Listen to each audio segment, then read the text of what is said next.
Now, you also bring up inflation, which is going to be a huge topic as the economy moves forward and rebounds out of recession.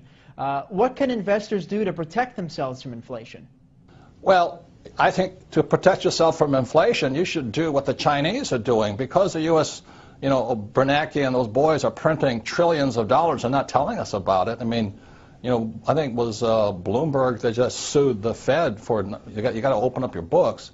They're printing all of this money. You should do what the Chinese are doing. The Chinese are buying commodities. They're buying copper, oil, gold, silver, land. They just did that huge Canadian tar sands deal up in Canada.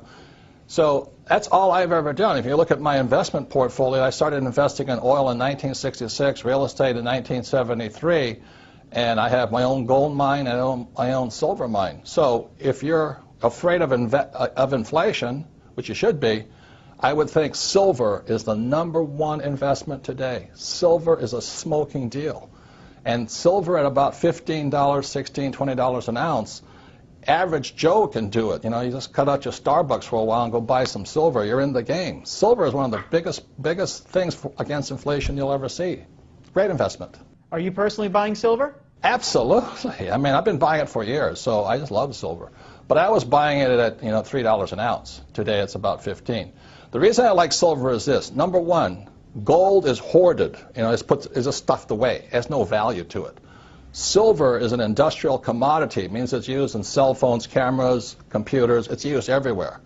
So that means today what's really interesting is that there is more gold on planet Earth than silver. It is fantastic. And back when, 1 year ago, I think silver was 50 times less expensive than gold. In other words, for 1 ounce of gold, I could buy 50 ounces of silver. Today, 1 ounce of gold will buy 70 ounces of silver, which means silver is a bargain today. Now, with all the government expansion, inflation looming, taxes running higher, would you say Obama's running the country like a rich dad or a poor dad? Obama? The guys who run the country, I write about this in a book called Conspiracy of the Rich. The people that run the country are Goldman Sachs. Come on, give me a break. And the guys that control Goldman Sachs. It's run by the international banking cartels of the world. The Federal Reserve Bank is not a bank. It is owned by the richest European and some Saudi money in the world. And the Federal Reserve Bank is the one that has caused this crisis. The Federal Reserve Bank was created in 1913. In 1944, there was a Bretton Woods Agreement.